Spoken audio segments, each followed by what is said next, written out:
Hi, we're back, or we're here again, or we're here for the first time, depending on the sequence of this. This is Practical Magic, a show about the craftsmanship, the work behind the more etheric realm, the things that are more magical, and the people who practice this work. Today we have Cynthia Rose McCaw. She's an evidence-based medium, and if you don't know what that is, you'll soon find out. She brings messages from loved ones and provides evidence of who they were.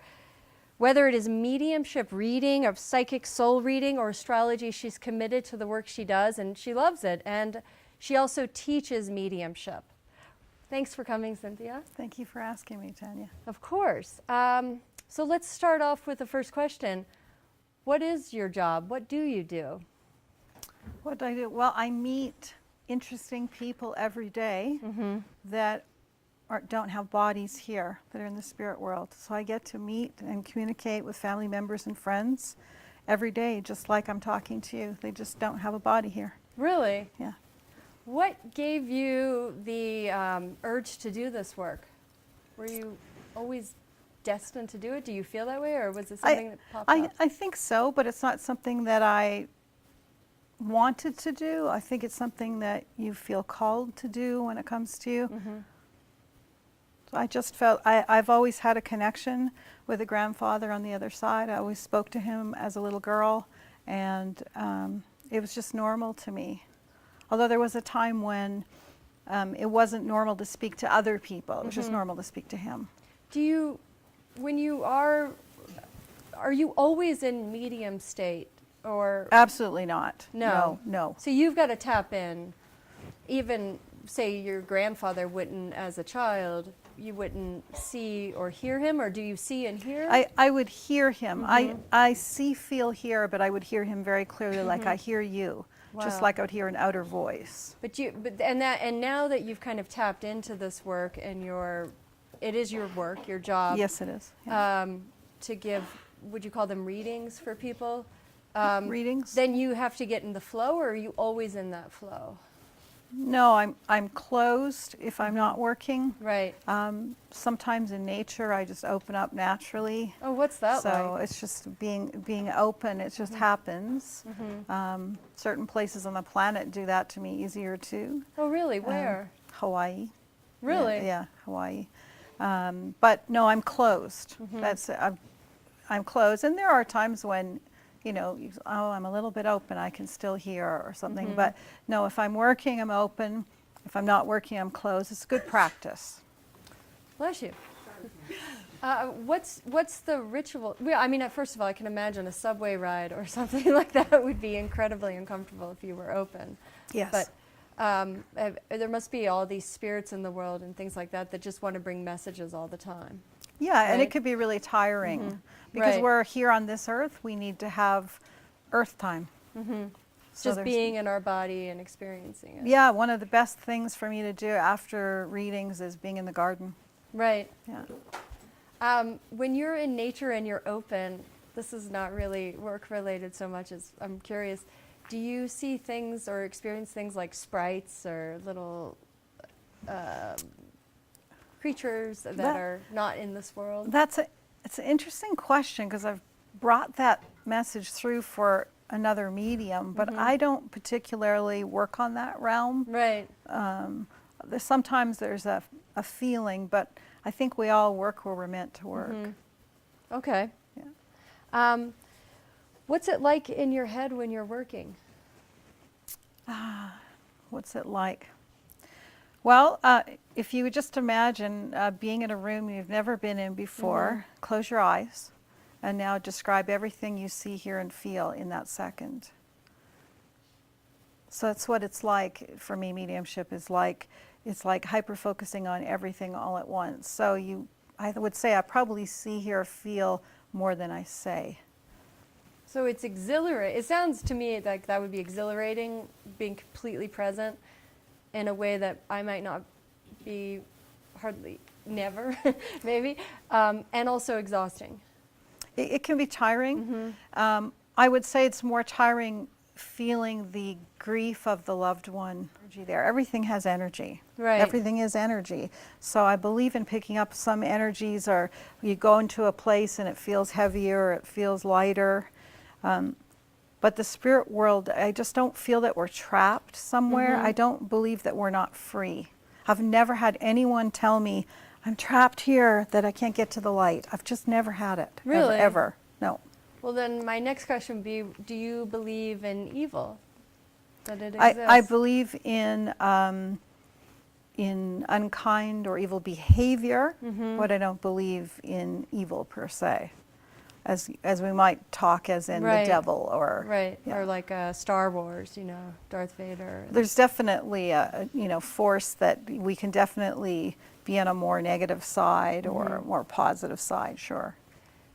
Can you, through your work, or can any of us, if we were able to tap into this, bring people who seem to be infected with bad or evil, can we bring them over? Can we persuade them? Or are people just who they are? Do you mean people that are here Yeah, living? people that are here. Living?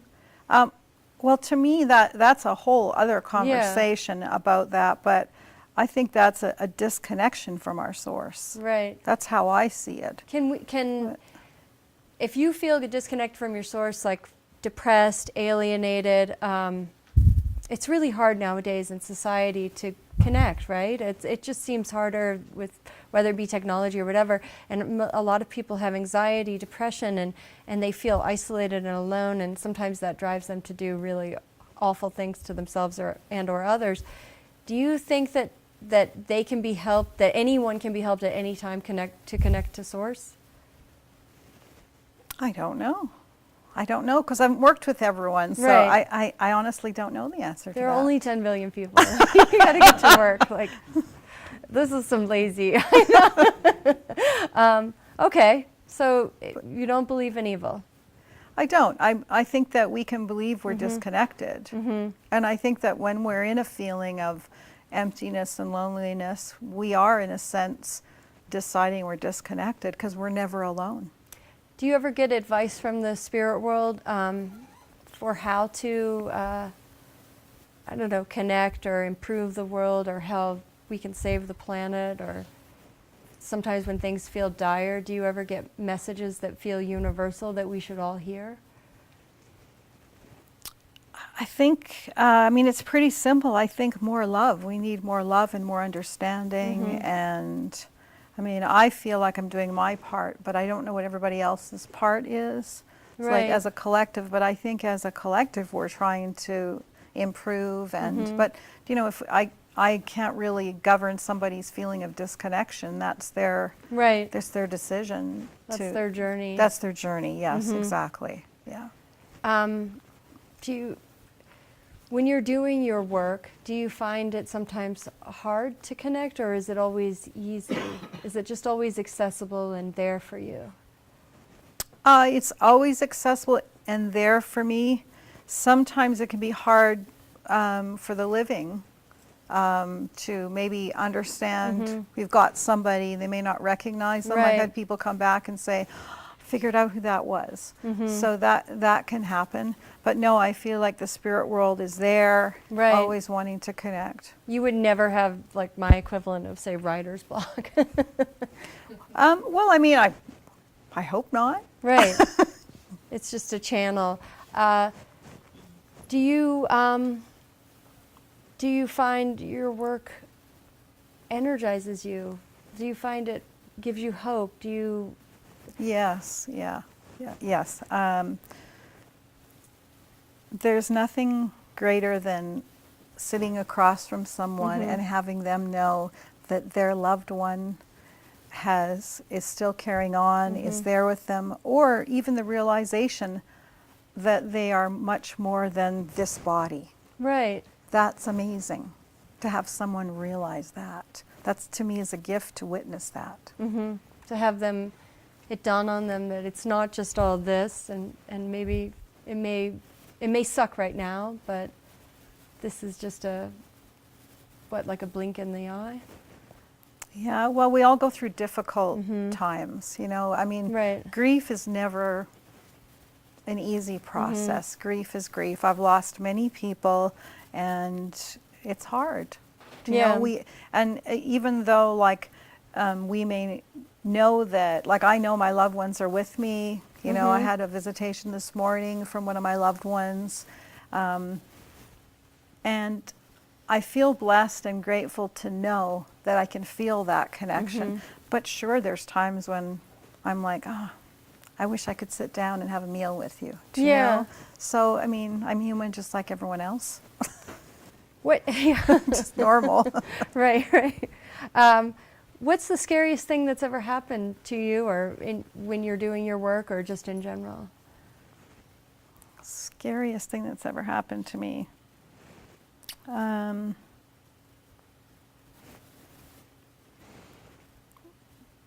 I can't really think of the scariest thing that's happened to me. I think probably one of the oddest things to me was having brought through somebody who hadn't passed yet. Wow. Who, you know, when people have Alzheimer's, Right. feeling like, what side are you on? Do you know, I'm not sure what side you're on. How is that possible? That person's soul just came to you, but the person was still alive?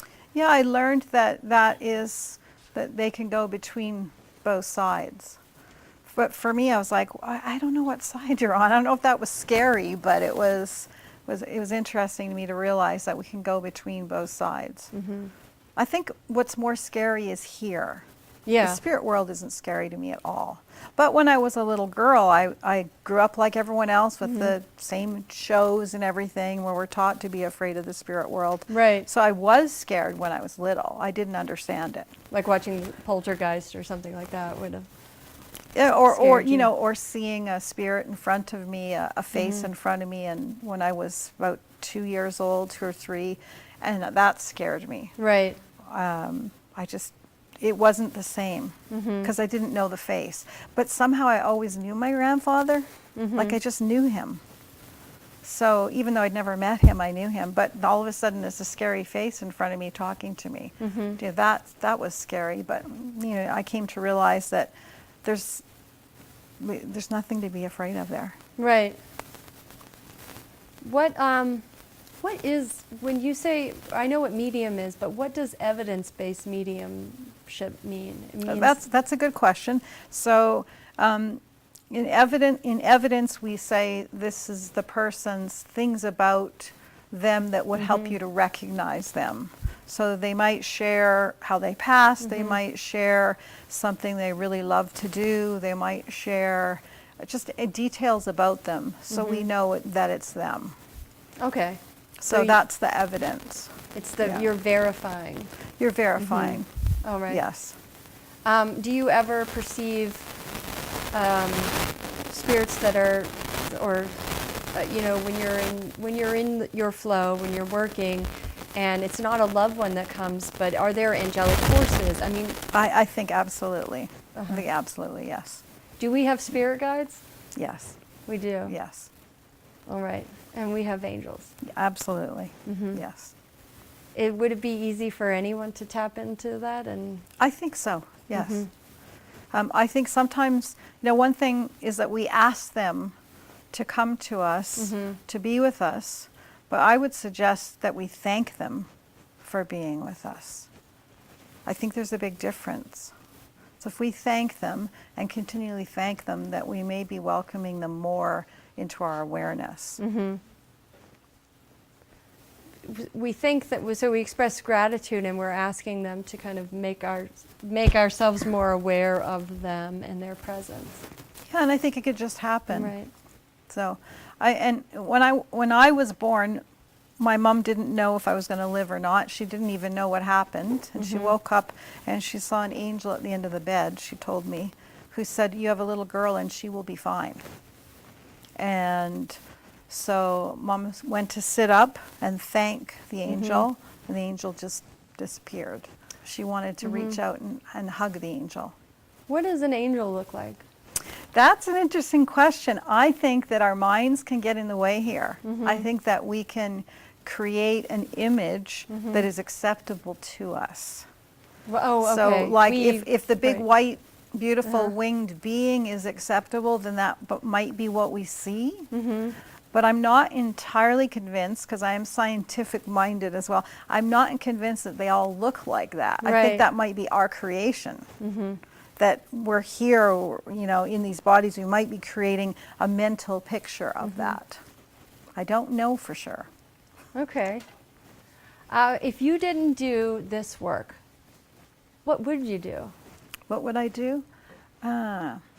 Well, maybe what I was thinking about my next life, because I was, What will you do in your next life? I think I'll be a 5'10" woman or 6' woman who can handle a good whiskey or scotch and sits in a bush and studies animals, or an animal conservationist or something. I mean, that's me without the animals.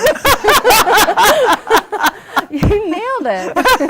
I just think it would be really fun. Yeah. Can handle her liquor. I think so. Is it? Okay. Well, you got me on that. So I can appreciate that, Right. but I can't handle it. I'll Yeah. text you my experience. if you text me next time you see an angel, I'll text you next time I'm drunk.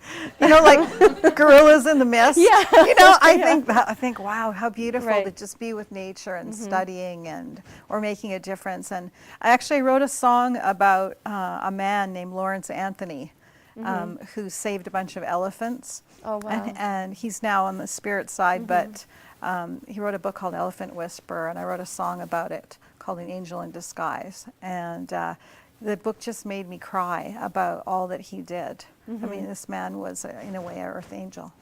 Do you get messages from animals? I do. I Okay. do.